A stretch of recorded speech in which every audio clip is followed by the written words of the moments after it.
Welcome to the Roboticist Chronicles, an ARC Specialties podcast, where we get into the nuts and bolts of robots, automation, and the implications of an evolving machine workforce. Hello, this is Dan Allford, and you're listening to the Roboticist Chronicles. We have an interesting episode today.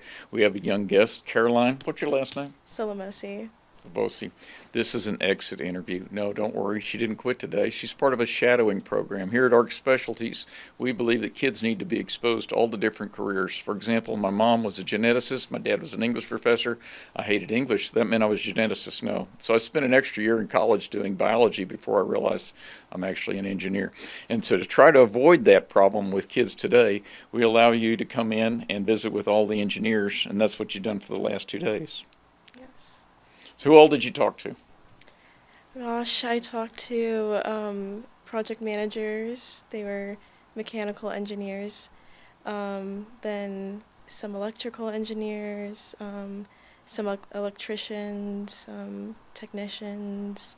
Yeah, all different kinds. Yeah. And I know the guys here kind of play a game. They all try to talk the students into going into their profession. Mm-hmm. So what did you think you wanted to be when you came here 2 days ago? I was really interested in biomedical engineering.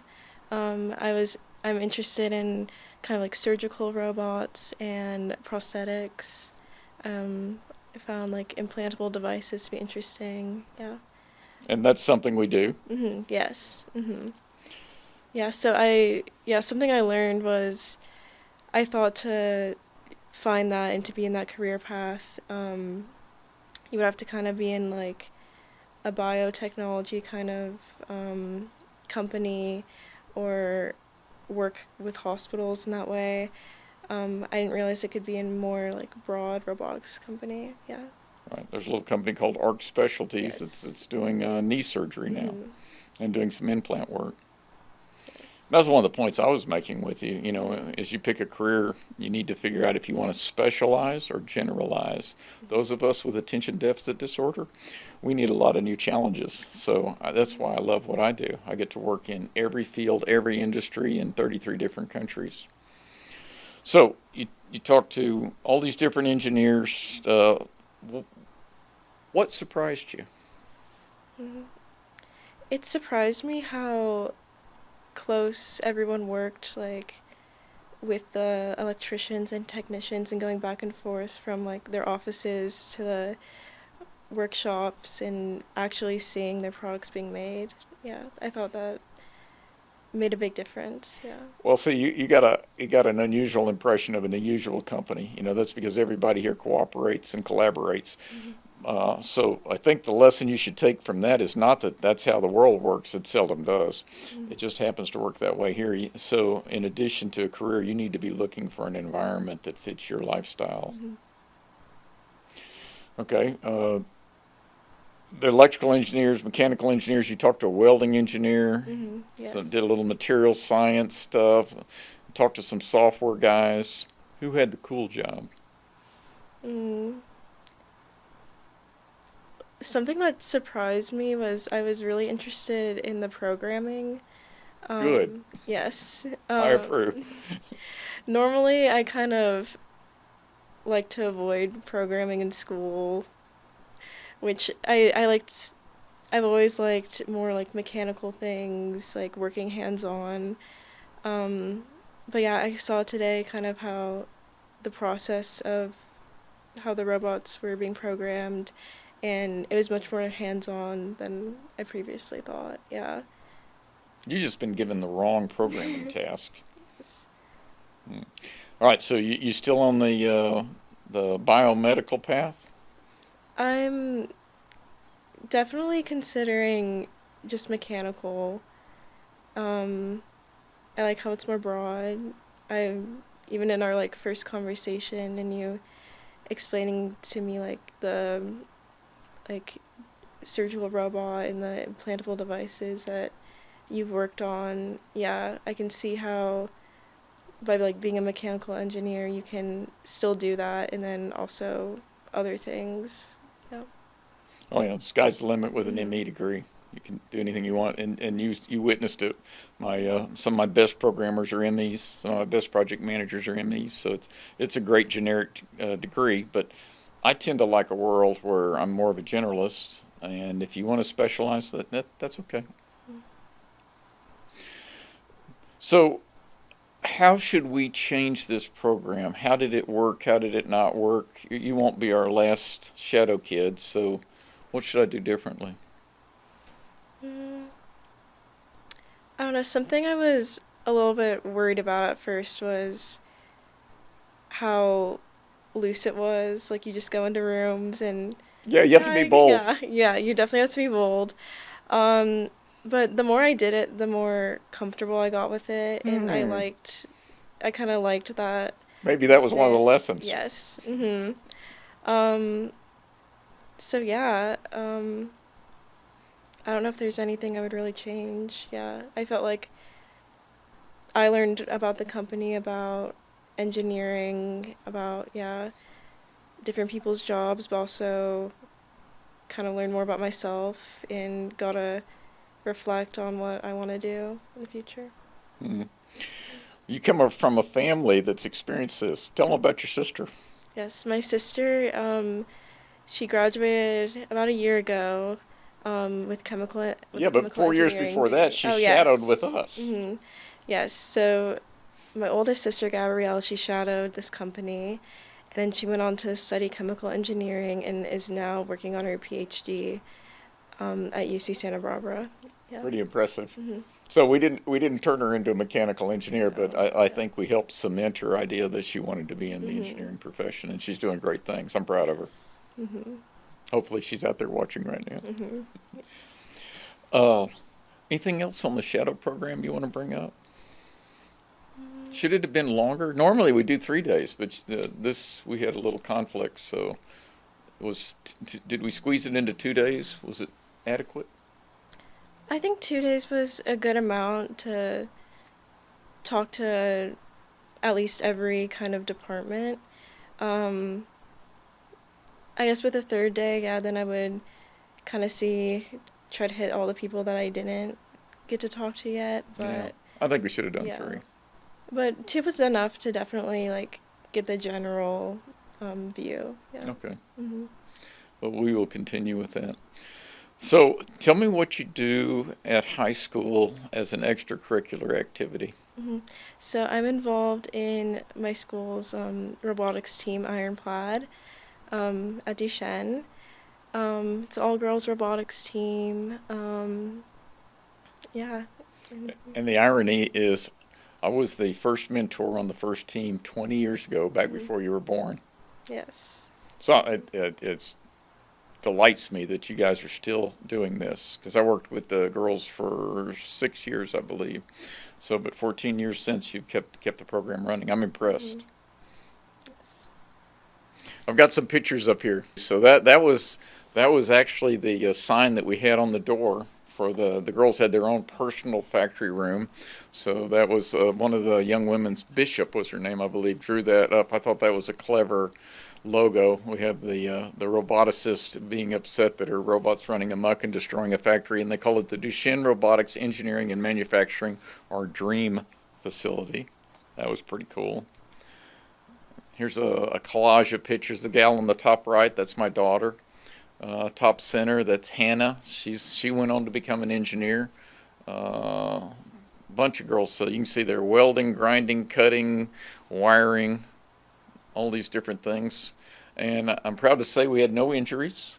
My daughter burnt herself with a soldering iron, but that was the worst injury of the whole thing. This was one of our presidents, and she commented to me one time that power tools made her feel empowered, which I was delighted with, because I think a lot of the kids at Duchenne, I don't think they've had opportunities to build things before this. I don't know, did you build things with your hands before you started on the team? Nothing like that. In smaller things, like I'm involved in my school's IT department.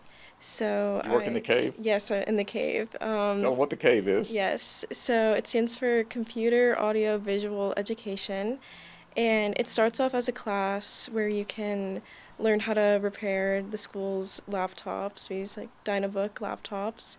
So we learned how to do all the hardware repairs, whether that's like replacing a system board, or if there's a cracked screen, we can replace that. And we also learn software repairs. So we get a good view of that. And then that's also my summer job. So I'm Do they pay you? Yes. Excellent. It's a good gig, yeah, to have. So yeah, that's how I kind of grew into like my love for technology and my interests. That's what piqued my interest. And then yeah, I went on to take some engineering classes and then eventually joined IronPlaid. Yeah. So to answer your question, I did do a little hardware, yeah, working with like screws and all that. Did you learn how to solder in the cave? No, I wish. Did you learn to I solder on the team yet? No, yeah. Oh, we need to talk. Yeah, I've been interested in learning how to do that. But yeah, and with the cave, it's very like instructions based. I mean, you don't have a lot of like freedom or like engineering design process with that. But yeah, yes, but I very much enjoyed in robotics, yeah, the creativity that comes with that. Because there are no instructions to build a Yes. robot. Mm-hmm. And yeah, there's kind of no limits to what you can design and do. Let's say it can't be over 60 inches tall or 130 Well, yeah, pounds. those are the limits, Yeah, but that's it. yeah. But yeah, I've really enjoyed like the creative process with that, and I can see how it's like applied to the robots here. Yeah. It's all the same stuff. It's Mhm. electric motors, it's sensors, it's computers. It's all the same stuff. I actually look for U.S. first on engineers' resumes now when I hire them. I go like, okay, you got a good GPA, you went to a good school, you have an engineering degree. But if you did U.S. first robotics in high school, I know that you can actually build something. And as you've seen here at ARC Specialties, everybody gets involved in the whole process. Mhm. Let's see if I got any others. They're running a bandsaw and plasma cutters. And this is the very first team back in 2006. That's my daughter on the top left and Hannah down at the bottom. And it's interesting, the girls are so used to winning at Duchenne that we won we placed in the local competition, and we went to the championship in Abilene, and they were expecting to win there, and they learned how to lose. That's part of life. So I warned them in advance. I said, "You've already got an A+. They can't take that away from you." But now everybody we're playing against has an A+. And I think that's one good thing about robotics, because you learn how to win and how to lose. Mhm. There's one of the cool robots they built. That's a monster robot that was throwing basketballs, and it was a great time. Mhm. So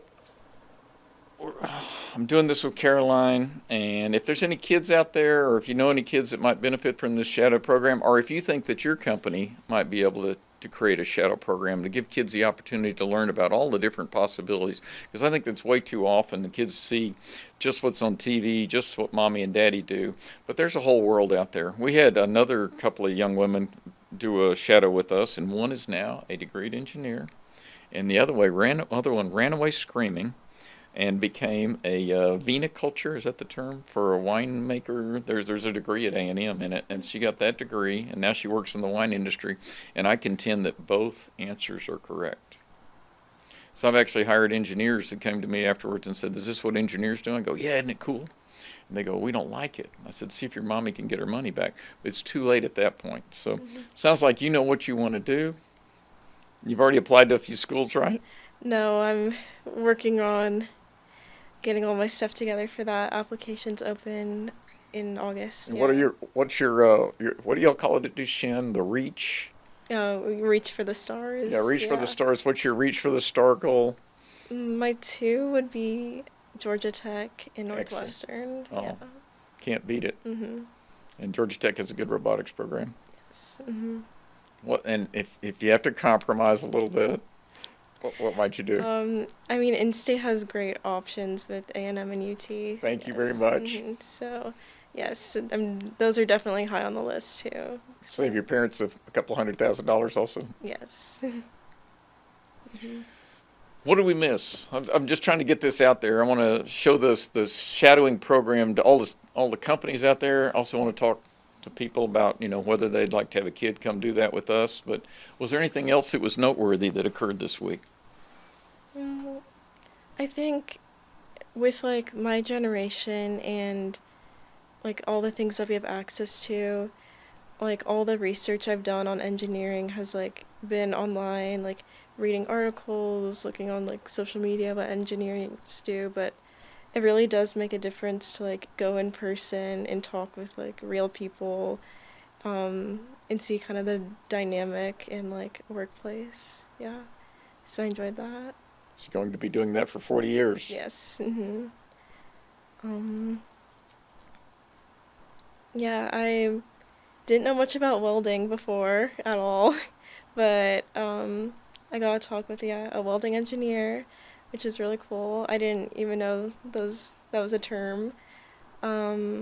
Lucrative profession, by the way. Yes. So yeah, it was pretty eye-opening.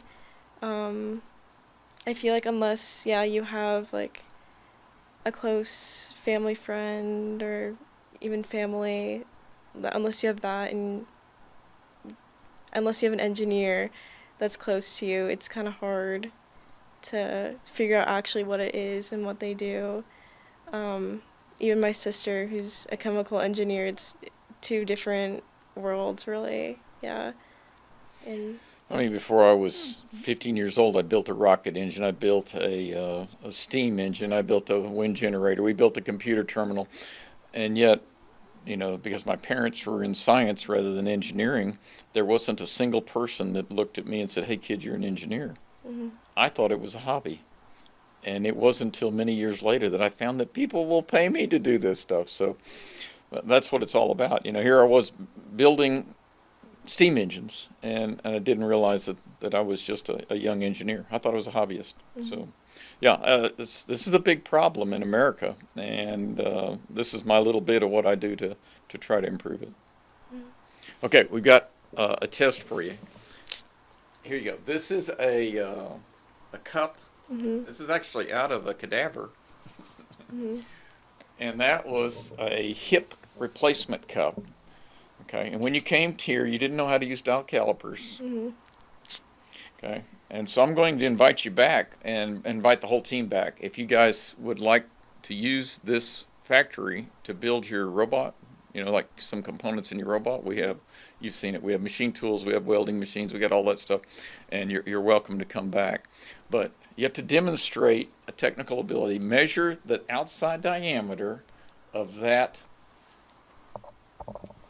hip replacement cup. Oh, look, you're using the calipers correctly.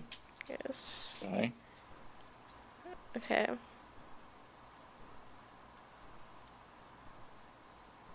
Very good. Now all I get to do is get the number right. Yes. Okay, so that's 2.1 415. Yeah. Pretty good. Is that miles, inches, meters? Inches. Yes. Okay. You win a set of calipers. Take those back to the school with you and then use them. And like I said, if you'd like to bring the kids back over here to work on some robots, you guys have a standing invitation. Be more than welcome. Thank you. Yes. I'll have to take the team over here. Yeah. I know people would definitely be interested in seeing all the robots and seeing them in action. Yeah. Don't be like me, where I would have thought that building robots was just a hobby, but it turns out you can build a career out of it. Well, thanks for coming to the shadowing program. Thanks for agreeing to be on the Roboticist Chronicles. Yes. And we look forward to you bringing the whole team back and building some robots. Thank you for having me. Yes.